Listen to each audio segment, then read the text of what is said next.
I put up 2 posts recently for a Q&A session so that you can ask me anything you like about my channel, Boots, or even myself. I put a post on Instagram and I put a post in YouTube. So here we are. Let's go.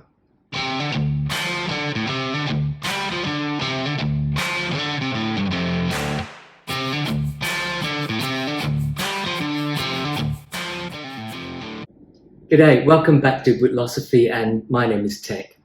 Now first, if this is your very first Bootlosophy video, I think you might get lost. So you might want to leave this video and go and watch a few other Bootlosophy reviews and get to know what I'm like and what I do and so on. Because some of the questions that people have asked me, I think you have to have followed my channel for a while. So that's fair warning. If this is the first Bootlosophy video you've seen, it might be a little bit strange. But first, let me acknowledge the traditional custodians of a whole number of different countries that I'm going to be in. The Larrakia people, the Jawoyn people, the Dagaman people, the Wadaman people, the Yaru people, and the Noongar people. I'm going to do this video across a number of different hotel rooms because I'm finishing off a number of jobs before Christmas and I'm doing a lot of travel in the meantime. Today, I'm in Darwin, which is Larrakia country, and outside is 42 degrees Celsius, which I think in the old money is something like 110, maybe a little less, 107. So it's very hot outside. It's air conditioned in my hotel room, but I'm still sweaty and the fan is on. So I'm going to go through the whole series of questions that people have asked me. I'll start with the number of questions that they asked me on Instagram, and then I'll go through onto my YouTube channel because there's a lot of questions there. Hello, Editor Tech here. Just letting you know that there were so many questions that were asked in both my Instagram posts as well as on YouTube that I've decided to split this into 2 videos. So this is part 1. Let's start. So on Instagram, I put up a photo and said your Q&As. So let me go through them. The first one is from the Heritage Tribute. Hi there, Ellie. Good to see you here. He says, because I'm the first one, I get 2 questions. Number 1, how would you rate in order of preference the following leathers for boots? Shell cordovan, horsebutt, calf, kudu, CXL, rough out, suede, shrunken like rambler and or smooth. By that I think he means straight suede, bison and others. Question number 2, what has been the biggest learning from the world of boots that you apply in the world of consulting? Interesting questions. Let me take the first one. I have no order of preference. I think if you ask me my favorite leather, it would have to be Chrome Excel, because I really love the leatheriness of Chrome Excel. I mean, if you ask a kid, describe leather, smell, feel, I reckon he'd describe Chrome Excel. I've only got one shell cordovan boot, as Ellie knows, because I bought it from him. I have to say it's not a great favorite of mine. I mean, it feels great and everything, but it's a little bit dressy. So I haven't got into it yet. Horsebutt, yeah, I think it's interesting. I've got a couple of Parkhursts in Vegtan horsebutt. Again, I like them, but they're not up there in the scale. Calf, can't go wrong with calf because I started my shoe wearing life wearing calfskin shoes, going to the office, wearing suits and so on. What I do like as well, though, from Chrome Excel is the exotic leathers, kudu, rambler, mohawk. So I quite like those from Charles Ested. Haven't tried any bison. Question number 2, what's been the biggest learning from the world of boots that you apply in the world of consulting? That's an interesting question. When I first saw it, I thought, oh, have I learned anything from the world of boots to go into consulting? Because I think it goes the other way around. I've been applying what I do in consulting, particularly in terms of research, into doing my boot reviews. Because I think when I do my reviews, I don't think it's incumbent on me explaining boots to you to say, oh, look, this feels nice and it's good. And look, isn't this pretty? I think it's incumbent on me to do some research on the materials used, not to the extent of, oh, that's made from leatherboard, it's crap, but that's made from leatherboard. Why is it made from leatherboard? I mean, if it's just money, okay, I'll say that, but maybe there are other reasons for it. And the same goes for all the other materials. So research goes into my reviews, and that comes from the world of consulting. I think I also bring an amount of healthy interest in how boot brands work, that I can explore them and bring them to you. And you know, I think you can tell from my reviews, I believe this one's going to go far. This is a newbie, let's see how it goes. And that comes from my working with businesses all over. The other way around, Ellie, honestly, I'm not sure I've got learnings from the world of boots into consulting, except perhaps a knowledge into the brands. Okay, good, moving on. Boots patrol. You can only have one pair of boots for the rest of your life. Choose. Oh, that is a difficult question. I love service boots, but I also like the easy slip-on, slip-off of R.M. Williams Chelsea boots. If I have one pair of boots for the rest of my life, well, look, I think it depends. What is the rest of my life? Is it working in an office the way I do now? Or is it traveling the world in my retirement and trekking all over the place? Because obviously they're two different boots. I think if I was living in my current life, I think it would have to be the R.M. Williams Craftsman boot. That's the leather one, leather sole, in black. Totally versatile, goes with any suit. I think if I'm going casual, I love service boots, it would probably be a Parkhurst. Okay, Dan.utoft. Maybe a list of your top 5 leathers that will age patina in the most beautiful way. Again, number one that ages in patinas, I think, is Chrome Excel. I have a pair of Alan Edmonds Higgins Mill boots that are probably the oldest. I bought them secondhand. And the aging in that Chrome Excel is just beautiful, the patina. It's not scratched, it's not scuffed, it's just variations. What are the others? I think Waxy Commander is brilliant, the way it cracks first up. And therefore, because of that, I also like Wax Flash, but not as high up the list, I think, because that's actually quite difficult to crack and look used. I like Rough Out. How many is that now? 4. I like Rough Out leathers because they're very useful and you can wear them anywhere, really. And one leather that I've really come to really like is from SB Foot, used by Russell Moccasin, called the Timberjack oil tanned leather. Love it, very supple. Puts in boots. Maybe an update on the new emerging small makers. I keep seeing posts on IG from accounts I haven't heard from. That's a great idea, and I'm actually going to do a video of me just scrolling through a couple of websites of these new boot makers. Good idea. Senrabgeoff. How do you manage work/life/influencer balance? I'm an influencer. I know you enjoy the outdoors. How else do you spend your downtime? Appreciate your voice and perspective on boots. Your collection is also nuts. Yeah, I know, I'm nuts. Keep up the good work. Thank you, Senrabgeoff. I'm guessing your name is Jeff. How do I manage that work-life balance? I am at the end of my professional working life. I am 67 in a few days of recording this video. So that's, I'm about to start thinking about retiring. So that means currently I still go to work 5 days a week, but I do take 2 half days off because I think I've deserved it. My staff know exactly what they're doing. We usually have a weekly update where they tell me any issues or problems they have, and I give them some advice. They're quite clear on what they need to do. The firm runs itself, for which I'm very grateful. So in that sense, I have a half afternoon off on Wednesdays where I actually go to Pilates with my wife. I also exercise a lot every day. I used to go for a run every day. I don't do that anymore. I'm feeling it in my knees. So my wife and I go for walks every day, morning and in the evening after work. It's a great thing to do to just release some energy. And as you know, we go for long hikes during the weekends just to get out into the forests and so on. I'm also, I have a form of ADHD where I get really involved in creating lots of things. So I'm actually going to look at another channel, a more professional channel, this time on leadership. So keep an eye out for an announcement that I'll tell you. Not all of you will be interested in that channel, but some of you will be. And I also do things like create courses. I teach people, I mentor people in the accounting industry and so on. It's just a way of keeping myself busy and on the up and up. Okay, next question. Shepherd Memoir. What is your favorite last and why? Easy. Parkhurst 618.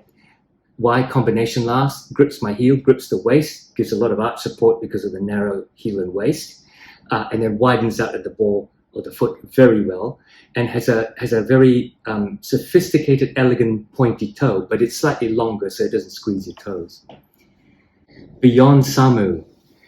Do you think people overlook the benefit of arch support in P&W boots, and the MP in particular when choosing a boot?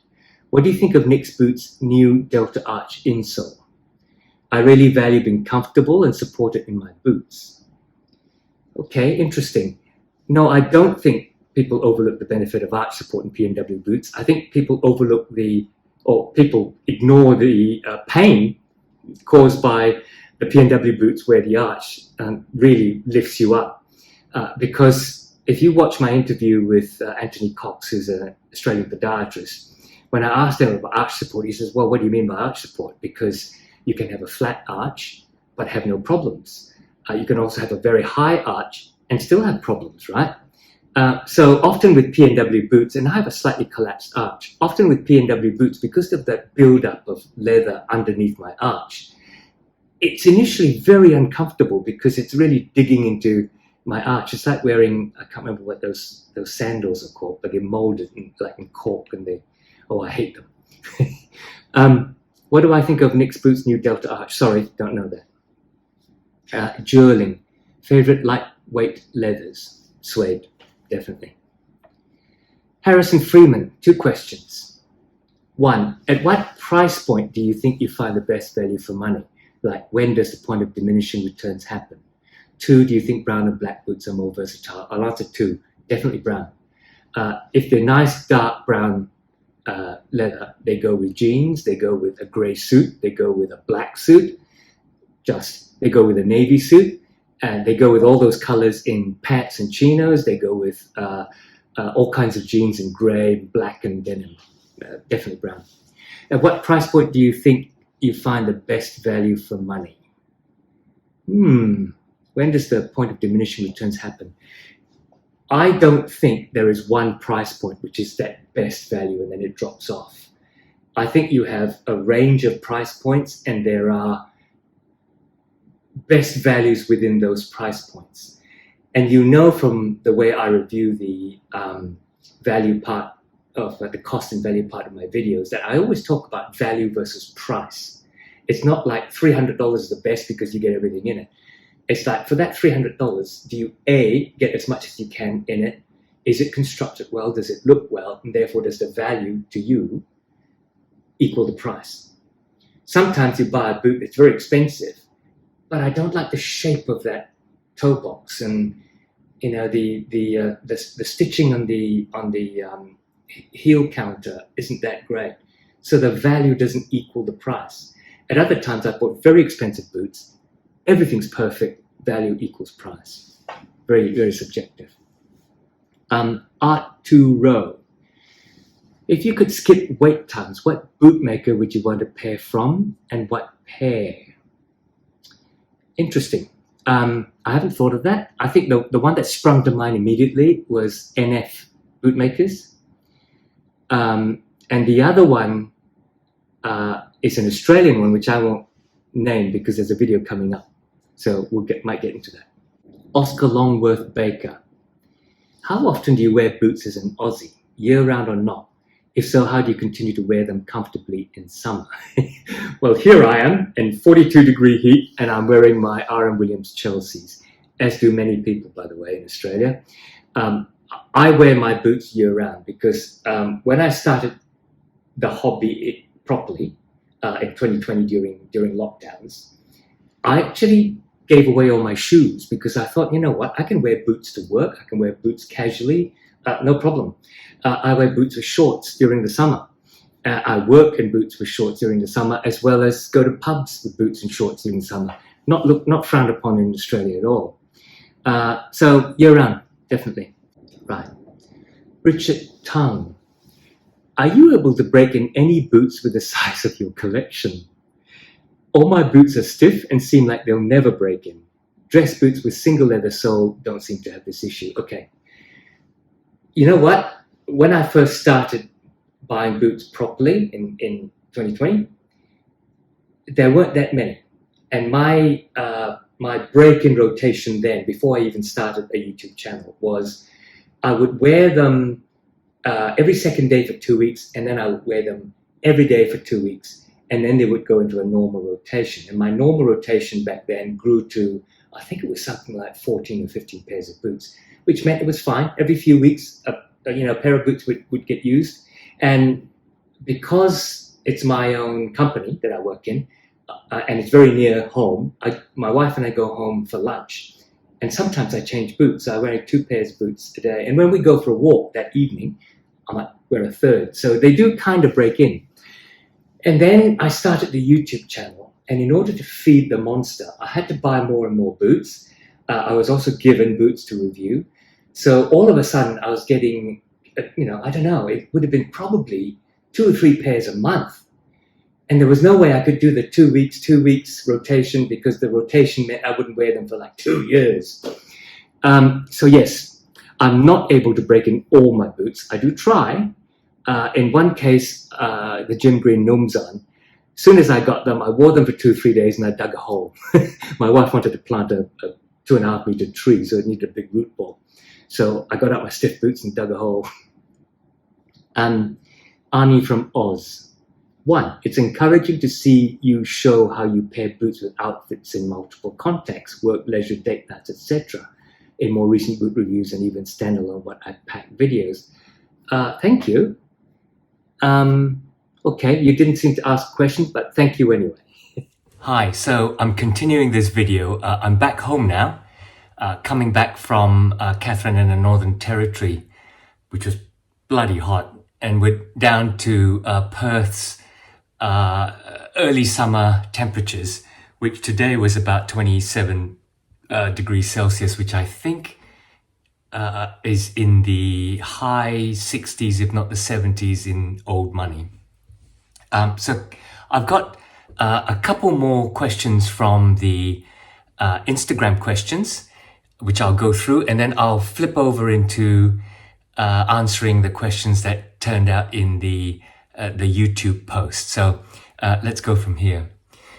So the next question from Instagram is from blueguci, and he asks, is there a difference between stitchdown and felt-shorn construction? I didn't really get an answer in Google. Okay, so rather than just making things up, let me run through a website I've found called findsourcing.com, findsourcing.com. Now, basically what everybody says is felt-shorn is the same as stitchdown, which it isn't. They are related, they are similar, but they're not the same. One is a very traditional method, stitchdown, and you can guess when I explain it that why it appears to be the original method of stitching down the uppers onto your sole. The second one, felt-shorn, is a development of it, I believe, which started in the Netherlands. Hence it has that Dutch name felt-shorn, or field shoe. So according to the website, stitchdown, the upper is finished and the last is prepared with an insole on the bottom. So the uppers are lasted, and then they put a insole on the bottom of the last, and then to attach the insole to the upper, as well as down to the outsole, they simply run a stitch right around the edge. So you see it's stitched, the uppers are turned down, the insole is already inside, and it actually runs across like a midsole, and the outsole is put on and the stitches run round it. So that's why you see the stitches on the outside. The felt-shorn, on the other hand, is a little different, and the difference is the use of a welt in felt-shorn, because where stitchdown is just turned down and stitched immediately through the uppers, the insole, midsole, and the outsole. In felt-shorn, it's a more complex process, the website says, more similar to Norwegian construction, but it's similar to Goodyear welting. The insole is prepared by using a gemming, so a bit like Goodyear welts. A gemming is attached or carved into the insole, and then the upper is lasted, turned out, and then attached to a welt. So there is actually a stitch that goes through the uppers into the welt and into the midsole. And then there is another stitch run which goes through the uppers, the welt, the midsole, and the outsole. So it's really very similar, but different in the sense that it uses a welt. According to the website, this secures a good waterproofing since the upper is not punched through towards the interior of the shoe. So there you go. The last question on Instagram before I move on is from, where are we? Oh, chalkboardshoes. Chalkboardshoes has a video, has a YouTube channel as well, and it's a really good and very informative one. Quite short videos, but really good and punchy. So chalkboardshoes asks, what is your favorite rubber sole that you've tried so far? Without a doubt, Ridgeway. I really like the Ridgeway sole. I mean, the day-night sole is ubiquitous. It's on everything, isn't it? And I do quite like the day-night sole because it's a good combination of grip and a flat sole. I do like the Commando sole, but sometimes, particularly in an urban, concrete, jungly type use, it can be a bit firm. And in some cases where the compound is a little bit firmer, you can have that effect when you're walking. The day-night sole is not as grippy on wet concrete, so that could be a tricky problem.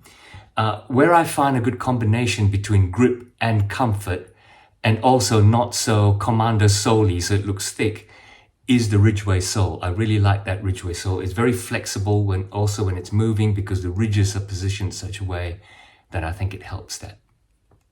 Okay, so now let's go on to the YouTube questions. So here we go. Running down the order, the first one is Sithhunter. How do you hide all those packages from your wife? I don't. She's part of the whole boot philosophy thing. So she has a laugh. The great CarlMurawski. I have to tell you, every time I say CarlMurawski, who obviously has a channel on YouTube, I somehow say the great CarlMurawski. I'm not quite sure why, because when I first started watching boot channels on YouTube about 4 years ago, they were the big boys, you know. I think it was Nick English. It was CarlMurawski. I watched Boot Spy, Trenton and Heath, and CarlMurawski always struck me as being this solid guy who knew what he was talking about, but also was very honest in what he was talking about. He just came out as being somebody you believed and really wanted to listen to. So for some reason, every time I see the name CarlMurawski, I say, the great CarlMurawski. Anyway, Carl, good to see you here. What do you find most challenging about making your wonderful videos? Thank you. Love from the States. Thank you. Challenging. I think what I find most challenging is probably doing the research. I really do try to take on the responsibility that I'm talking about boots that other people might want to buy, might want to know about.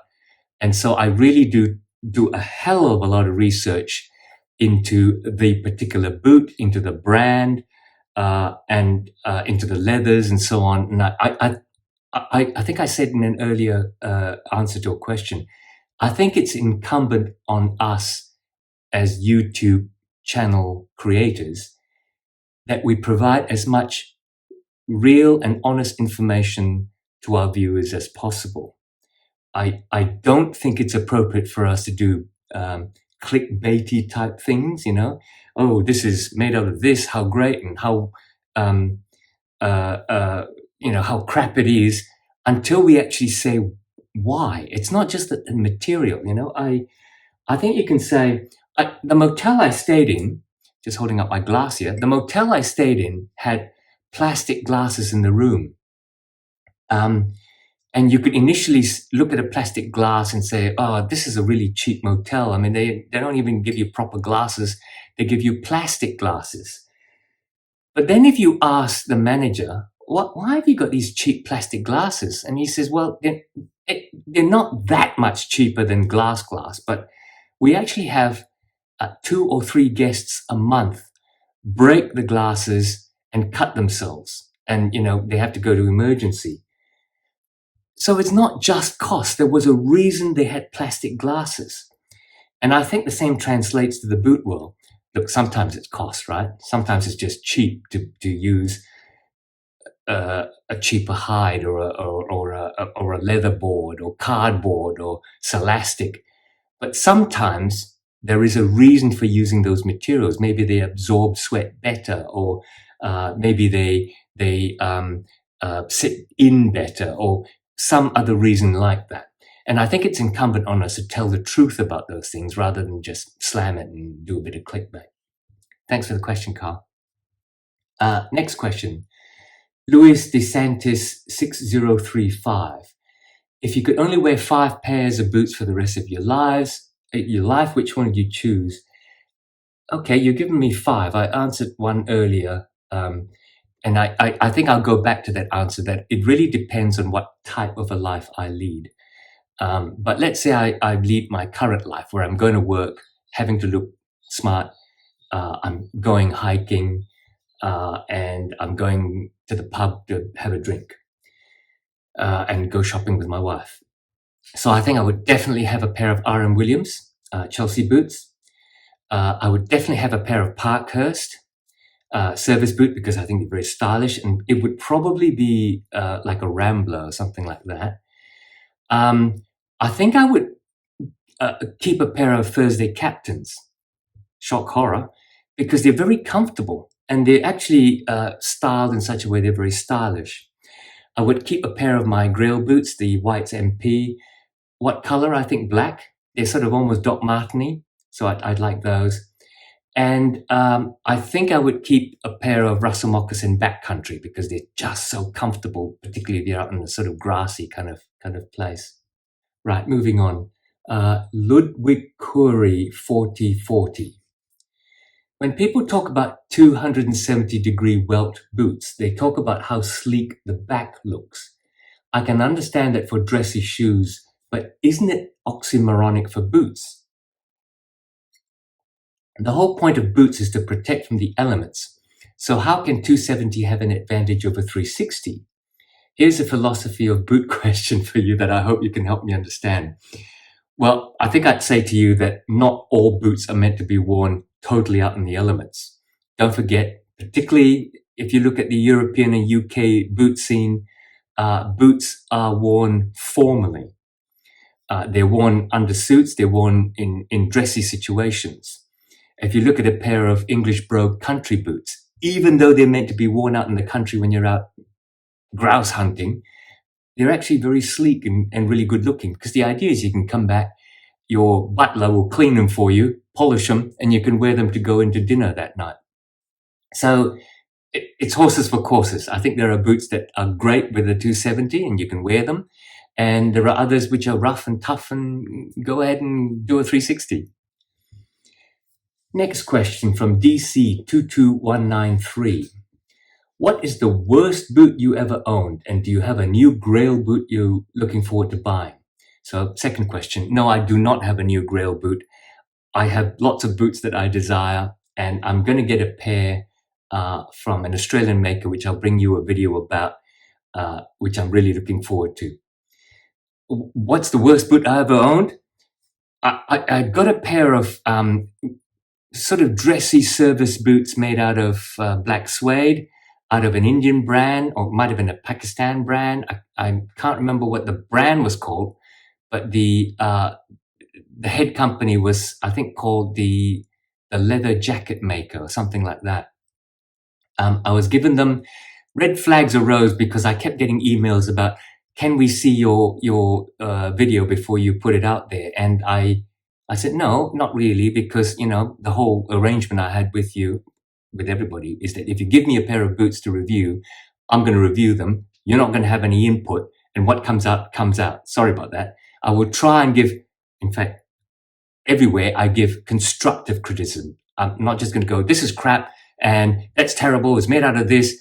I will say, look, they use X kind of suede. I don't think that's the right type.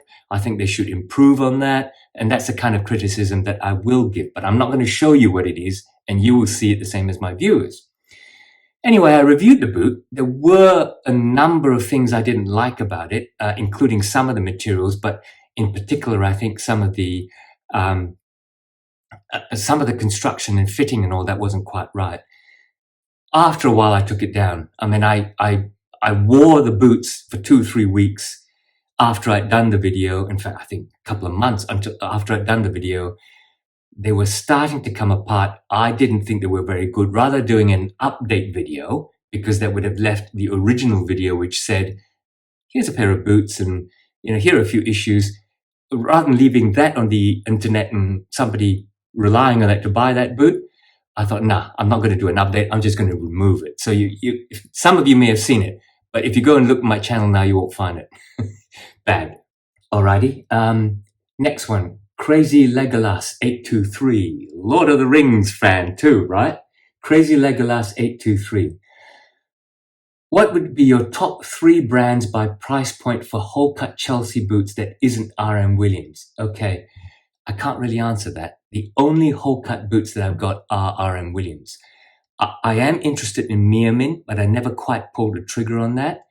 They're quite dressy, and my RM Williams, particularly the classic Craftsman, are dressy but also capable of being dressed down. And the Meermin ones look actually quite dressy.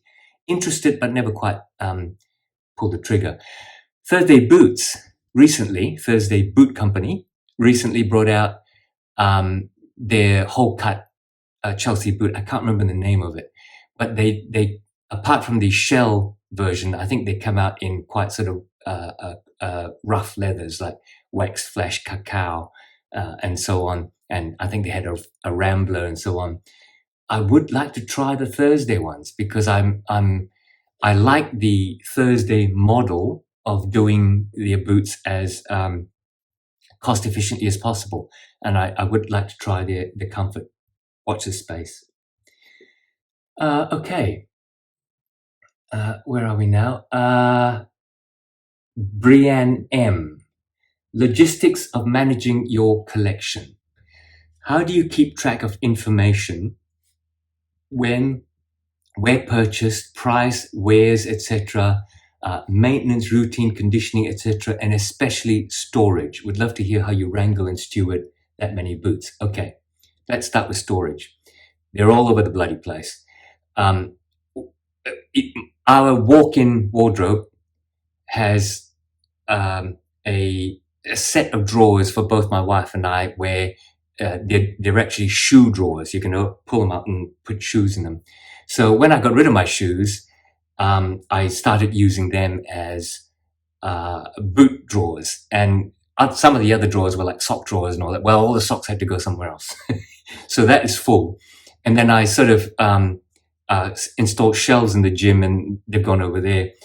And now running out of space, I am selling some of my boots. So go to my website, bootlosophy.com, and check out the pre-loved boots there. If you're a size 8, 8.5 US, 7.5 UK, you're in luck.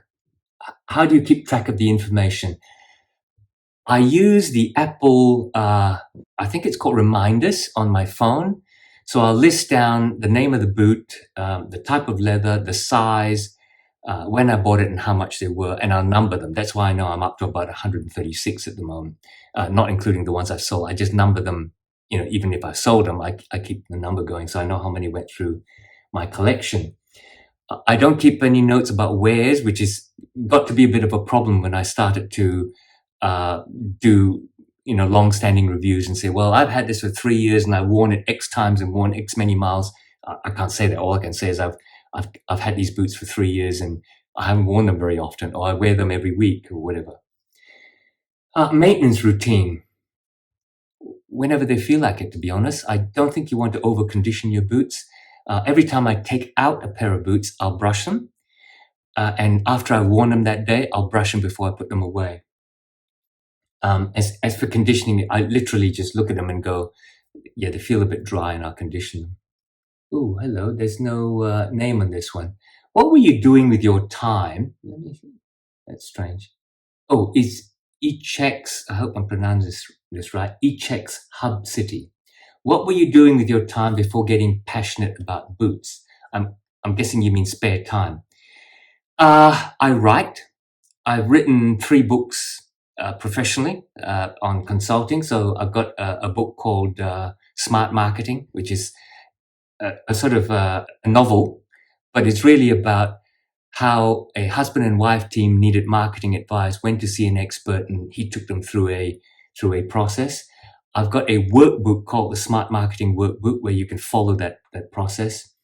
If you're interested, they're available on Amazon. Look up these titles: Smart Marketing by TechPO and the Smart Marketing Workbook by TechPO.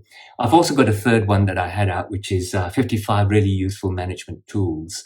And there are a list of all the management tools that you can use, from SWOT analysis to, all kinds of brainstorming and stuff, if you're running a business or if you're a manager. From Ibroshan, what is your choice of boot to walk around city, trails, etc.? Any particular soles you prefer more than others for walking? So, okay, we're talking purely walking. I really like my White's MPs for doing a lot of the hiking type stuff. 3 favorite boots I have for hiking other than the White's MPs.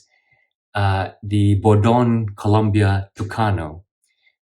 Great boot, great fit, beautiful Vibram Commando sole, solid as anything. That's number 1.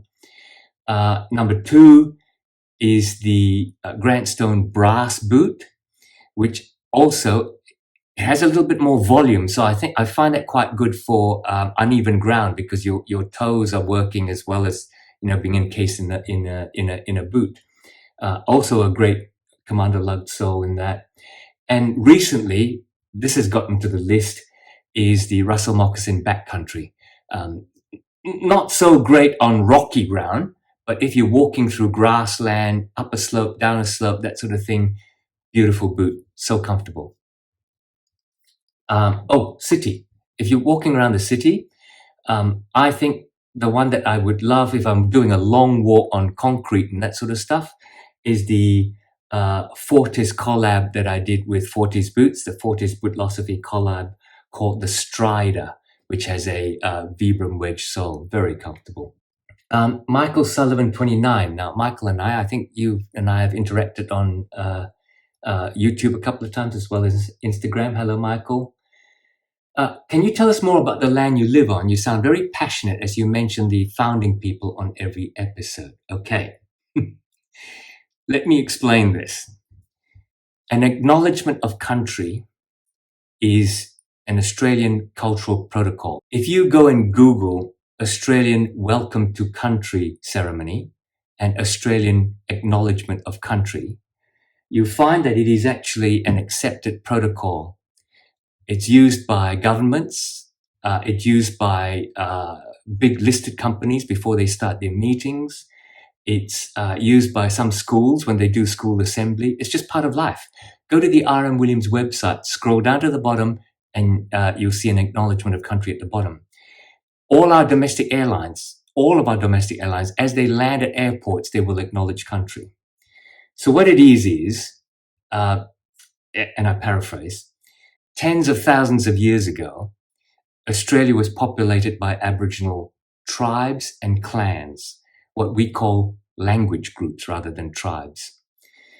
And they knew the land at which they looked after, because the idea of the creation stories is not that they owned the land, but they looked after the land. There are very spiritual things they had to do within the land. As groups moved across the land, they would cross countries. So they would know, the elders would know where something ends and where something begins. And as they traveled, they would stop at areas where another clan group or another language group looked after, and they'd camp days if necessary until the other clan group came along and gave them a welcome to country ceremony. And as they approached, they would then acknowledge the country. They would acknowledge that this is the country of the XYZ people, and we respect your elders past and present, and then they pass through. So all it is Australian extension of that cultural protocol. Okay, it's nothing else. It's nothing apologist or woke. It's the way that we should behave.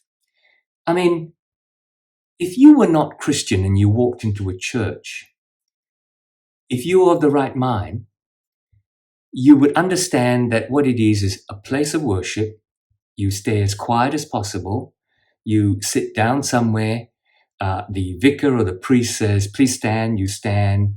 They say a few prayers. You're not Christian, so you don't say any prayers, but you stay respectfully quiet. That's called respecting the cultural protocol.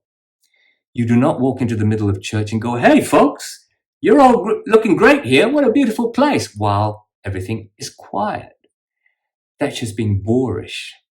So follow a cultural protocol. All right, keep going. Da Vinci Dribbler 7427. 1. What is a gap in the market that you're hoping gets filled? Oh, okay. 2. What is your favorite non-boot leather items available? Bonus comment, you should get James B. Young on the channel sometime. He's amazing. James B. Young is a brand that I want to try out. He's an Australian leather worker who also makes boots, based in Alice Springs, right in the middle of Australia. I think because of personal reasons, he moved over east, but he's either on his way back or he's back in Central Australia at Alice Springs. And I would love to get a pair of bespoke boots made by him. Okay, what is the gap in the market you're hoping gets filled? I don't know. Don't have an answer to that. I'm sort of, I guess, a bit more reactive than visionary about boots. What is your favorite non-boot leather items available? Bags. Either satchel types, which I love, or backpacks. And I think out of the two, backpacks or satchels, I prefer the satchel briefcase over the shoulder type. Vikas how do I pronounce this? Vikas Goodyear 6983. Which boots do you recommend for walking all day? There are a number. I think if you're going to walk all day, and I mean walk all day on concrete, I would look for something with a wedge sole, quite frankly. I certainly wouldn't go for, say, a P&W boot, with all that leather and Vibram Commander sole. If, on the other hand, you're walking in the bush all day, I think my favorite would have to be the Russell moccasin. I've fallen in love with that. MrFrescocotone. What are the best cushioned leather boots you've tried? I come back to the Fortis Bootosophy collab called the Strider. I got mine in Indonesian leather rough out in a dark maroon wine color. And it has I think it's called a 2021 Vibram soft wedge sole. Best cushion. Oh, second, you're going to hate this, heritage nerds. Second most cushioned, I think, would have to be the Thursday boots, the original captains and diplomats and things like that. Yes, I know they're poor, but comfort. MemphisCorrolaS. How common is it to find a good cobbler in Australia or any other places to which you have travelled? I know that it's possible, but not extremely common in the USA in places where I've lived. Thankfully, I'm only a few hours away from Trenton and Heath if I really want to get some great work done. I'm curious if that's the same in other countries with different size populations, though. Thanks, you rock. Oh, thank you. It's not easy to find a good cobbler in Australia, and I suspect that's the same anywhere else. I spent a lot of time in the UK in the late 70s through to the mid 80s. And even then, good cobblers were few and far between. And I suspect they're a little bit less now.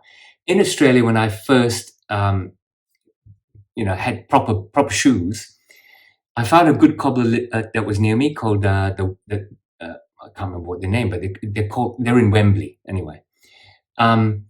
And they did proper shoe repairs. I think the problem is over time, good cobblers went out of business because people were buying cheap cement construction shoes. So good cobbler work, welting and so on, and stitched shoes were gradually disappearing. So it was very easy for someone to set up a small booth in a shopping mall or a shopping center, call themselves a cobbler, cut keychains, change watch batteries, and glue on a sole every now and then. And unfortunately, that's what's happening in Australia. There are very few cobblers, few and far between, and if you find one, you hang on to them. So I'm guessing that's the same everywhere else. One last question, and I'm going to take a break. From jseskausk. What is your most comfortable top 5 boots currently? Best value boots from your perspective. Your favorite boots. Crikey, you're asking a lot of questions in one post. Most used boots. Your favorite leather and sole manufacturer type. Will you visit next boot camp in New York? Do you use insole in your boots and what is your experience? Slowest patina you have and fastest bad looking patina boots and boots that do better with patina. How many questions is that? Let's go through it. What is your most comfortable top 5 boots currently? I'd go for my Fortis Bootlosophy Strider collab. I'd go for my Russell Moccasin Backcountry. I'd go for Parkhurst in any 618 last. 618 last at Parkhurst. That's 3. I'd go for some of my early Thursday boots with the pour on. I'd definitely go for RM Williams. So there you go. Best value boots from your perspective. I think I answered a bit earlier. I see value as being a cost value analysis. But if you ask me what is the best value boots for somebody who's new into it, definitely Thursday boots. Best value boots from looking at style and construction and price, I'd say Parkhurst, because you can buy any Parkhurst and they would look like a pair of Vibergs that are twice as expensive. My favorite boots, Parkhurst is my favorite brand. Most used boots, probably RM Williams, because Chelsea's are easy to pull on, pull off. The other ones that I often use a lot is Blundstones. I just pull them, they by the door, I grab them. Your favorite leather, Chrome XL, and sole manufacturer / type, Ridgeway.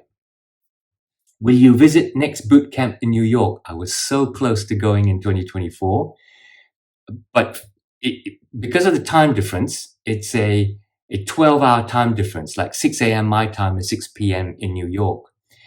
It takes 25 hours to fly to New York. And because of the time difference, I lose a day. So to spend 2 days in New York takes me about 6 days out of my time here in Australia. So it's very hard. I'm definitely going to try. So maybe next year, who knows? Do you use insoles in your boots and what's your experience? Yeah, sometimes. I have in the past bought through eBay a size too large. So I'll put just a normal pharmacy comfort insole in there. Slowest patina boots you have? Wax flesh. It's so hard coated. And fastest? Waxy Commander. They crack when you look at them. Bad looking patina boots? Are there any? And boots that look better with patina, almost all of them. And by the way, when I say patina, I don't mean scuffs and scratches.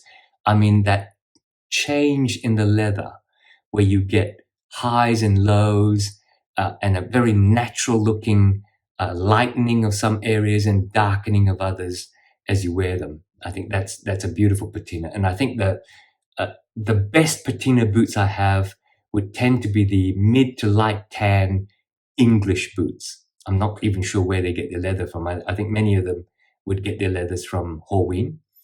But they're not boots where you scuff and go dig a rock and how wonderful they look scratched. They just age. Did I say one last one? Let's go for one more. ThiagoPereiraDeveloper.